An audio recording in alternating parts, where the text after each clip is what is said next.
everybody, I am Tom and you are watching me play The Witcher 3 Wild Hunt. Today we're going to head off to Skellige. First, while I was playing my Gwent episode, we came into this place and this guy here told us that he had a book for us somewhere. He said it had a red case. The Merry Adventures of Muriel the Lovely Harlot, adorned with humorous engravings. Probably not the correct one. I'll read all these as I'm done. I'll pick them all up. Of furuncles through cauterization, a study. I'll pick them all up and then I'll read them all. My manifesto. Must be it. There's a letter inside. Interesting. Moribundia, the vampire's last likeness. And finally this one. Tyromancy, or the noble art of cheese divination. Alright. So we'll just read them as we've picked them up. Moribundia, the vampire's last likeness. Thereupon Isabella took Edward's glistening visage— oh my god, it's Twilight. Thereupon Isabella took Edward's glistening visage in her hand and embraced his icy lips, which were twisted into a cynical grin. "Forgive me, my love," she whispered, stifling the sobs heaving her bosom. "But my heart doth long with fiercer passion for yon werewolf, whom thou hast with all thy vampiric thowness." With thou hatest, obviously. With all thy vampiric thowness. "'Tis for the best," spoke Edward, shifting his pale face toward the equally pale moon. "With me thy life was ever endangered. With yon werewolf thou shalt know peace and happiness."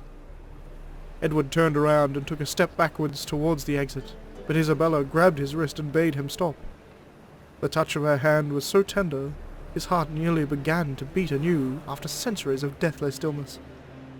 "There is more," she spoke, averting his penetrating gaze. "I am with child." PD Projekt, you guys are assholes and I love it. The Merry Adventures of Muriel the Lovely Harlot, illustrated edition. We don't get any pictures here, which is unfortunate. On one occasion, Muriel went on a journey to see if her auntie in Maribor, accompanied by her nursemaid. Their path took them through a forest, and in this forest lived a raucous troop of bandits. This infamous group was led by Flynn Selms, and all the king's men had been unable to bring them to justice. Alas, such was Muriel's great misfortune that these bandits chose to attack her carriage. Muriel's nursemaid was old, blind, and deaf. She did not wake when a tree fell in front of their carriage with a loud thud, nor when the bandits fought a fierce battle against the guardsmen. When Flynn ripped open the carriage door with his muscular arms and stepped inside, Muriel had to deal with the danger herself. "Make our guest comfortable, young lady," the old nursemaid muttered in her sleep. Muriel obediently carried out her instructions. That's really fucking dark, but okay. The treatment of furuncles through cauterization, a study. Geralt said earlier, I should have paid attention. Everyone's seen a boil, usually more than they'd care for. These deformities don't just mar your beauty, they can be signs of disease, or even the disease's cause and epicenter. If your lungs wheeze and your heart flutters, or if you're just sick of pustules, you can carve them off and feel free of this ill for good. When you go to carve off a boil, use a sharp knife, which you've had a dog lick thoroughly beforehand, for a dog's tongue works wonders in healing wounds. Ugh. I mean, saliva in general does have antibodies in it, I suppose, but I wouldn't trust a dog's mouth. You gotta be brave as you go about it, slicing as confidently and steadily as if carving off a hunk of cheese. Then quickly cauterize the resulting wound using a red-hot poker. Don't pay any mind to screams or tears. Pus, bile, and any other humours need to be gathered in a basin, then dumped in a pit and the pit covered, else the illness might return. Fair enough. I'll read this last, actually. I'm going to read this one first. Tyromancy, or the noble art of cheese divination. What splendid diversity reigns in the kingdom of cheeses. The ripened curd can be white or blue, hard or soft, fresh or aged, with from the milk of cows, sheep, or goats. Brined, pickled, or untouched. This list could go on until the end of time. In each of them, each last slice, every morsel and crumb not only brings with it an unmatched rush of sensory experience, but in the right hands can be made to reveal the universe's most closely guarded secrets. For cheese, like the innards of sacred animals, the flight of a swallow, or vivid dreams, can be used for divination. The depth and size of a cheese's holes reveals when rains will fall in the coming year, while the colour of mould veins tells who should love whom, and the scent of a hard grana padano predicts which army will vanquish its foes and which shall perish. The best divination, however, is done using the ancient method of fondue. Really? One must simply melt two different kinds of cheese, preferably Emmental and Gruyere, Emmental cheese and Gruyere cheese, in a white wine or in a pinch, in a dry apple cider. Then one must use a long stick to immerse a morsel of bread in the resultant thick, soupy mixture. All the while keeping in mind the question, what shall my child be like when he, or she, as the case may be, grows? Then bring the cheese-covered morsel of bread up to a candle so that it casts a shadow on the wall. The shape will provide a sure and easily understood answer to your query. I find this hard to believe. That's it. Okay. Excuse me. My manifesto, the life of Jacques de Eldersberg.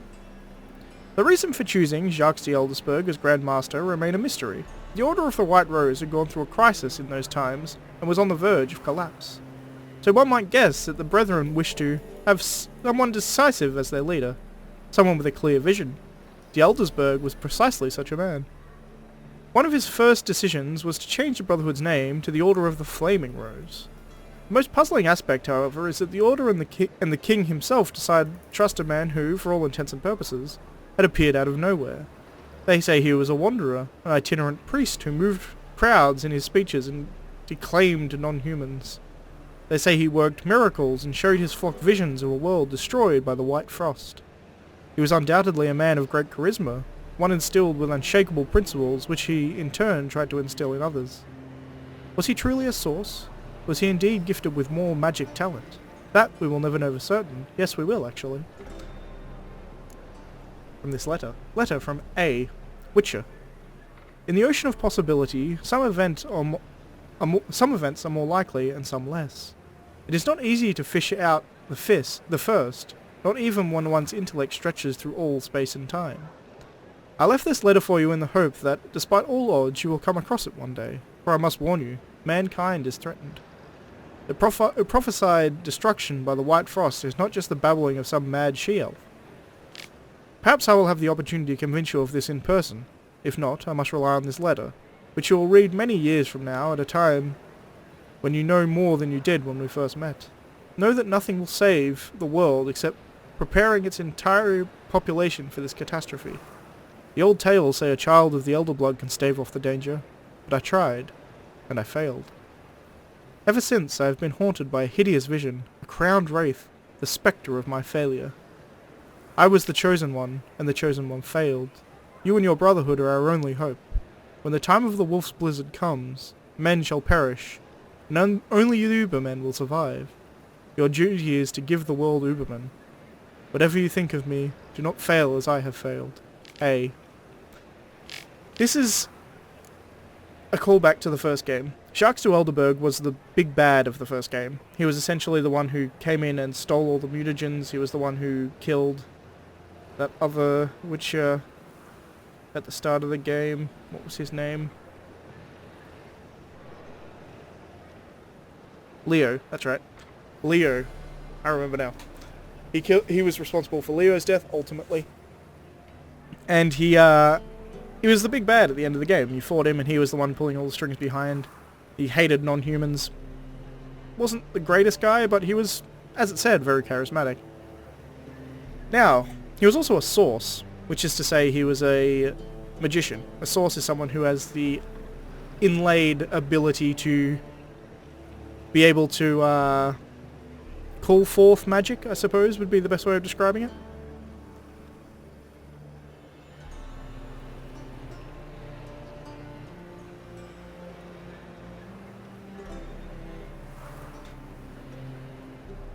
In any case, sorry for that cut there. I'm back now.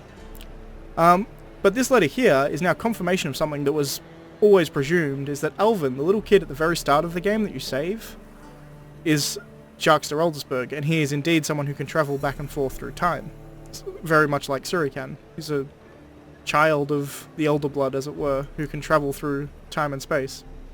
And he attempted to stop the White Frost and failed, which is Ithelein's prophecy, which leaves the only other child of the Elder Blood being Ciri, to see if she can stop it. However, there's a lot of choices you can make at the start of the game regarding Alvin, or kind of close to the middle of the game, I suppose, and it changes dialogue at the end of the game that Jacques de Eldersburg has, which made people assume that they were the same person, just Jacques de Eldersburg was an older version of Alvin, who was a child at the start of the game. And at some point, Alvin travels back in time, and then lives his life all the way up to the point at which he is the adult Jacques de Eldersburg, and he takes over the Order of the White Rose, renaming it to the Order of the Flaming Rose, and turning it more militant, in an attempt to try and, in his own way, try and save the world. But this here pretty much confirms it, because he starts with A, and it's in the middle of my manifesto, The Life of Jacques de Eldersburg. Interesting one way or the other. But now we've completed that, it is time to head off to Skellige. Double chase.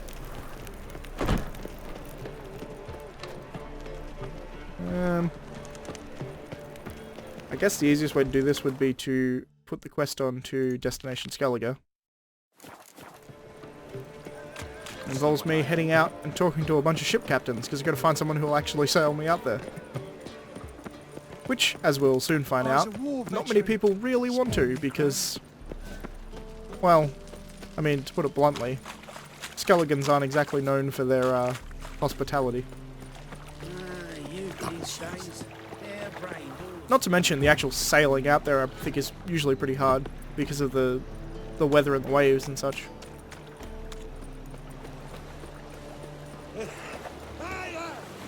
Oh, sorry. Shortcut.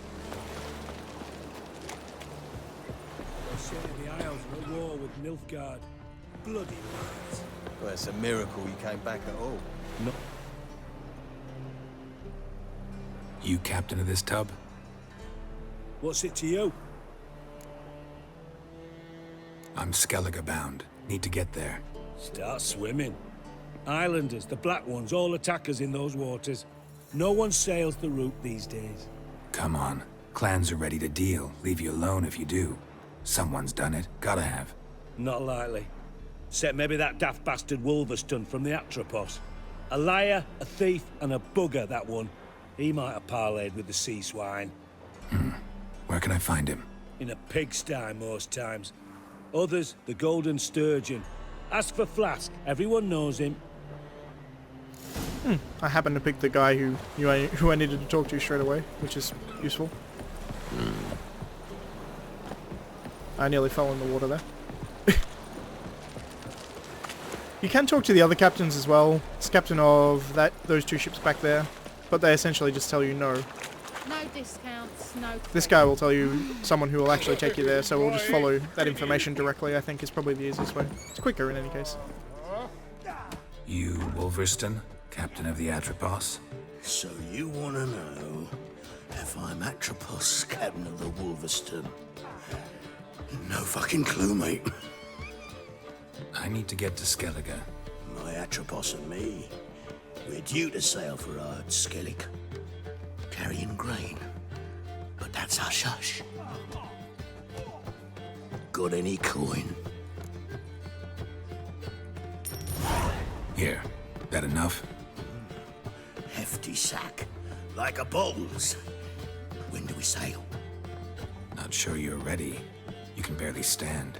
Know this, stranger. Captain Wolverston never sails sober. The sea goes one way, Wolverston the other. Makes the rocking bearable. So, ready to set sail? That's one way to stave off seasickness, I suppose. Let's go. First, we must drink to the wind, to good fortune, and to the strength of my Atropos. Anchors away.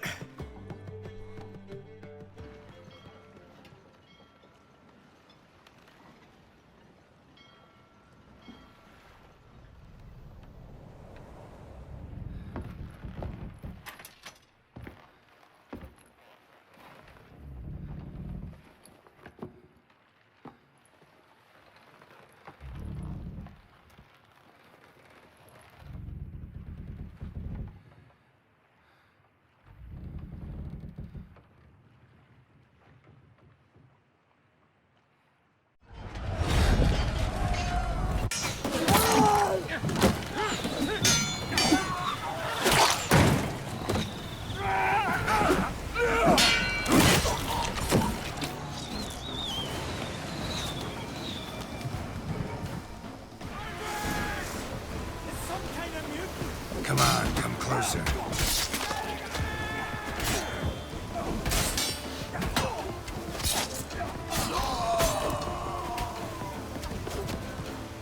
Notice these guys are wearing green, which is an interesting side note. Need to get away from this archer, because I think he's... Yep. Skellige archer.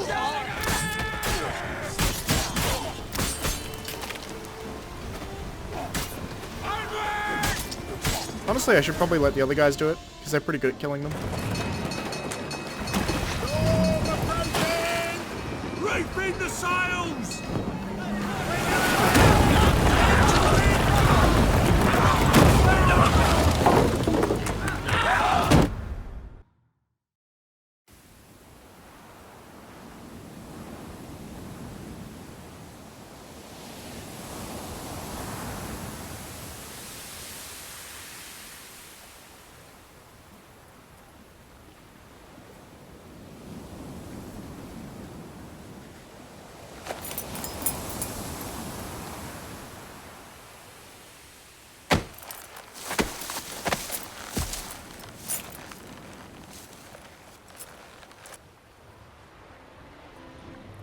Back off or I'll kill you.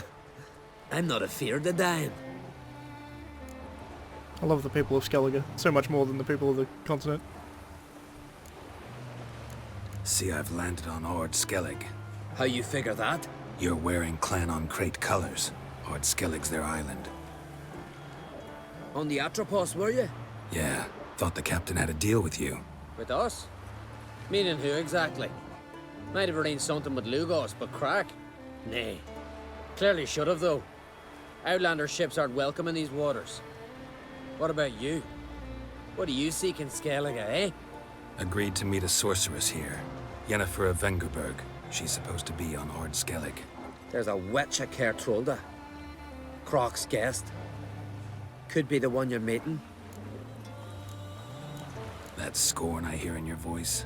You've good ears. Folks say this witch got Croc wrapped around her finger. Orders everyone about. Word is she's vicious at it. But a hag's a hag. Seen her? Know what the sorceress looks like? Aye. Wears black and white. If not for her tits, you'd think she was a beached orca. Fact is, even those who see her for a wench would gladly push her out to sea, tits and all. Yennefer's not all bad, once you get to know her. Take your word for it. Know the way to Trolda? Expect I'll find it. Head north. Then turn west towards the bay before you come to the bridge. You'll find the Jarl port site today. Your sorceress ought to be there too. Thanks. So long.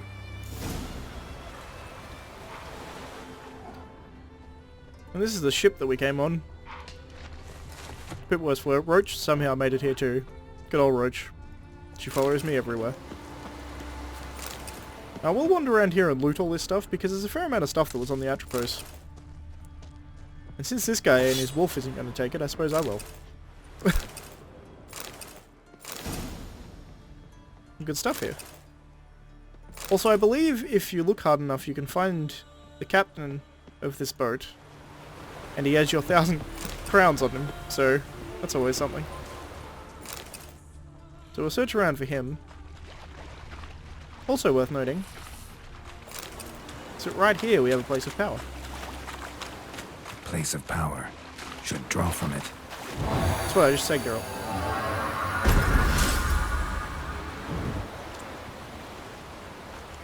There's also sirens here, which I will kill if they come near me. In fact, I will kill them anyway, because I think there's a nest on there. Hello. I think there's a nest on there.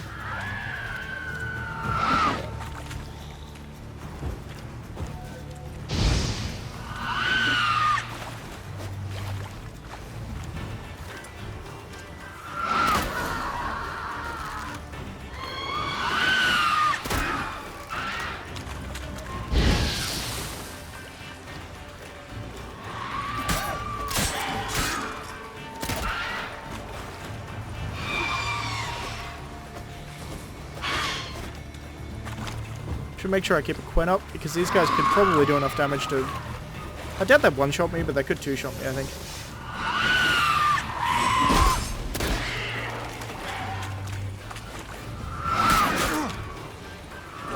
Yeah, three-shot.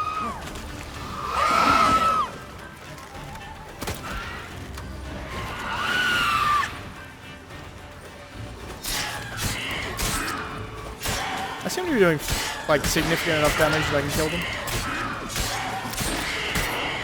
And one-on-one sirens really aren't a problem. It's when you get multiple that they start becoming an issue.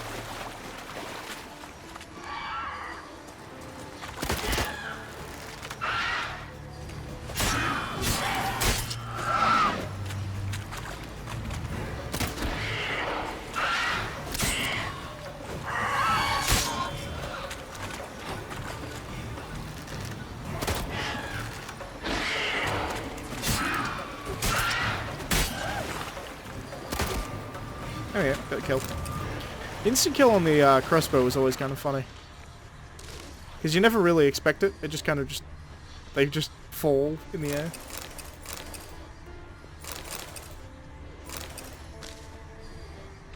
As I said, this boat has a lot of shit on it. And I think, yep, I was about to say, I think there's also a monster nest up here. Which indeed there is. Siren Den. Gotta ruin it for them.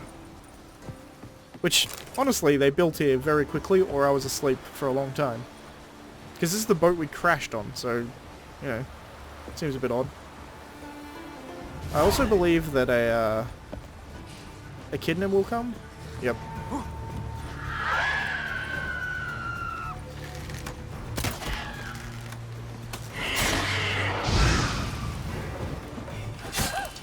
Yeah. Can't set her aflame, unfortunately. That would have made this a lot quicker.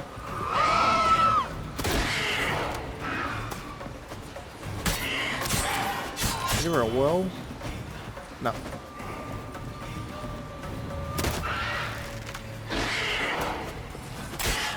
Come on. Well, arguably easier to fight her down here, I suppose.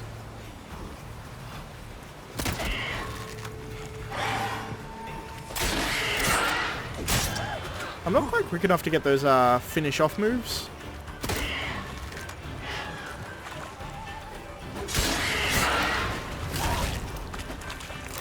Sweet.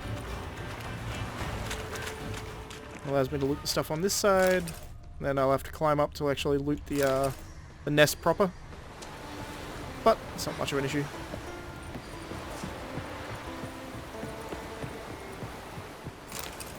Lots of stuff.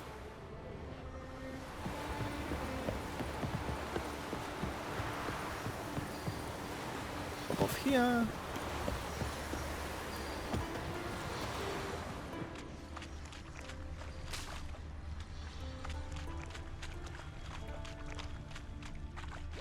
Me. As I was saying, you should be able to find the captain somewhere. And doing so...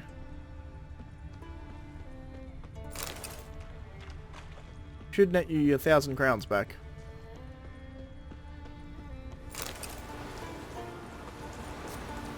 See if I can find him. I think he's out here somewhere.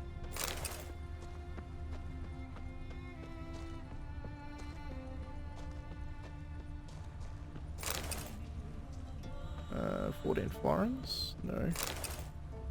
Florins? No. Florins. I'm sure he's here somewhere. It's possible I've already looted him, because with AutoLoot, I often don't pay attention to what I'm looting. I just loot everything and sort it out later. Huh. Well, either I already looted him or I can't find him, one way or the other.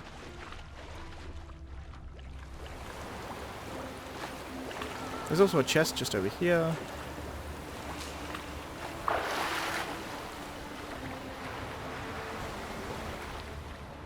Right. Yeah. A bunch of stuff in it. Medallion's humming. Place of power. It's gotta be. Yep, we just found that before, girl. In any case, I'll let people skip this if they want to, but we got a bestiary entry for harpies, and I think I've actually missed one for something else along the way as well, so we'll have a look when we get there. Ah! One for Selma. Quite specifically, but not one for Succubi, I guess because we didn't kill them. I'm not one to lie, nor do I kill without reason. Selma, Succubus. The Witcher's investigation uncovered that the succubus named Selba was responsible for the string of killings afflicting the Novigrad City Guard. This came as a surprise, for succubi do not usually commit premeditated, cold-blooded murder.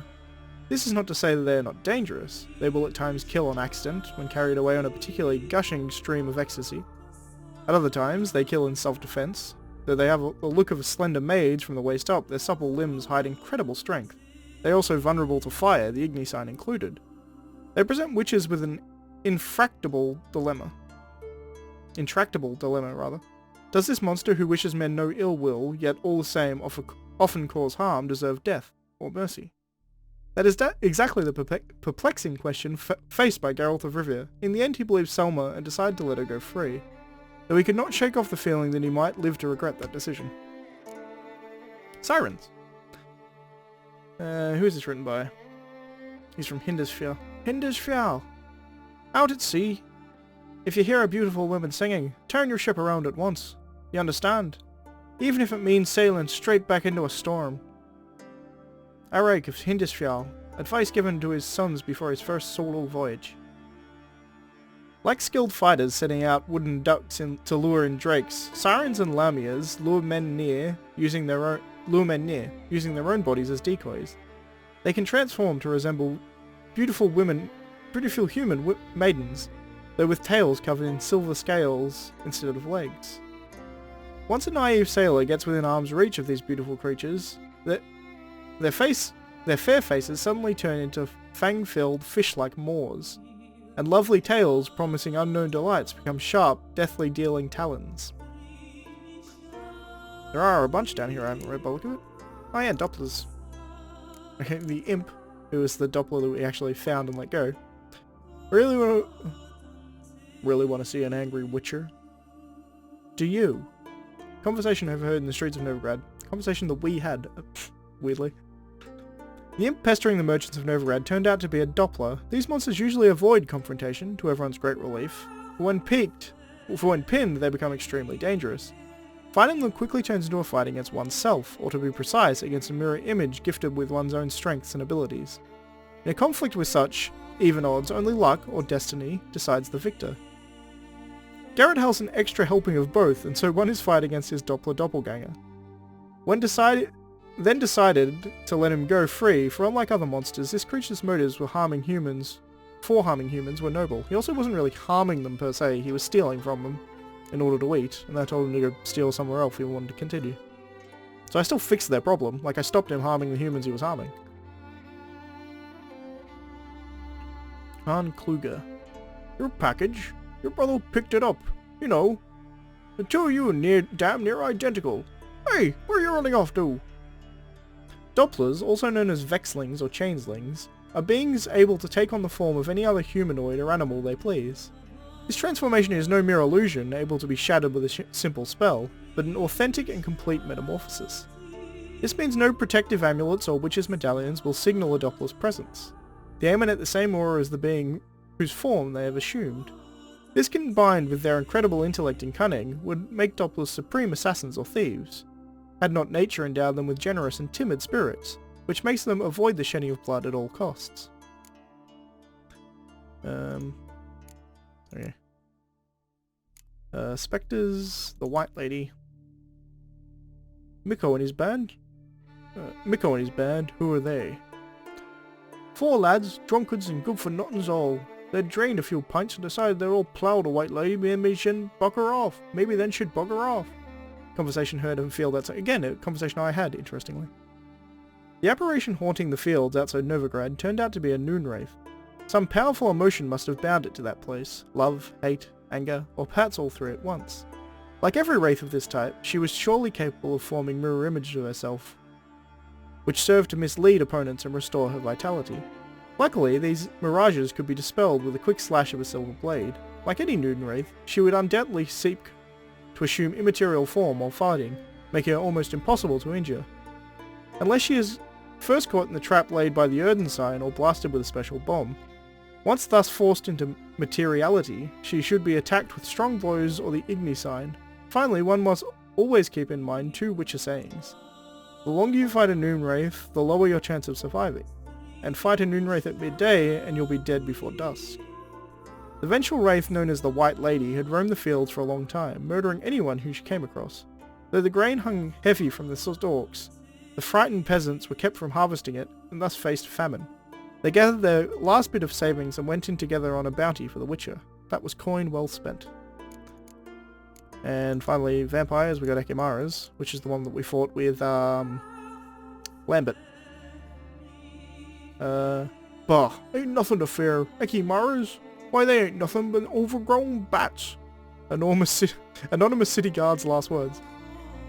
Like other vampires, Ekimaras are not, despite what village gossip might say, undead humans. They're instead post-conjunction monsters who have no particular feelings about garlic, holy water, or religious symbols. Unlike their portrayals in ballads and legends, they look nothing like handsome, pale aristocrats with charming Eastern accents. Though, like Katakans and Nukarats, they do bear a strong resemblance to overgrown bats. They also do not suck blood from the necks of virgins with a delicate kiss-like bite. They tear them to shreds with long, sharp claws, then slurp the splatter of blood off the ground. Indeed, lesser vampires not so much suck your blood as rip you apart. And for those who skipped it, we're back. I could take Roach, but I think I'm just going to run instead, because I think we hit a quick travel point fairly quickly.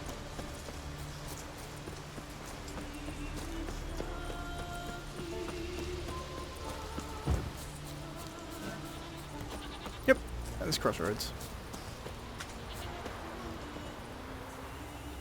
I think I'm going to leave it here today, having reached Skellige. There was a lot of reading in this one, so if you've... You know what, I'm going to run up this hill. There was a lot of reading in this, so it's going to be a fairly short episode as far as gameplay goes. It was kind of just getting to Skellige, and that was about it. How you like that silver? And fighting a wyvern, apparently.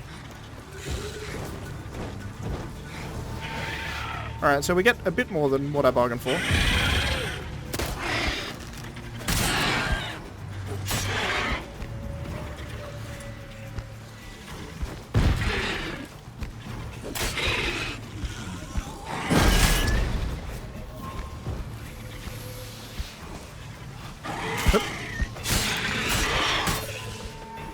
You can usually get a triple hit in a wyvern. You dodge one attack, usually the bite. You can usually get 1 or 2 or 3 hits in after the dodge. 1, 2, 3, dodge. You can sometimes get the 4th, but not consistently enough that you should try. And there we got the instant kill.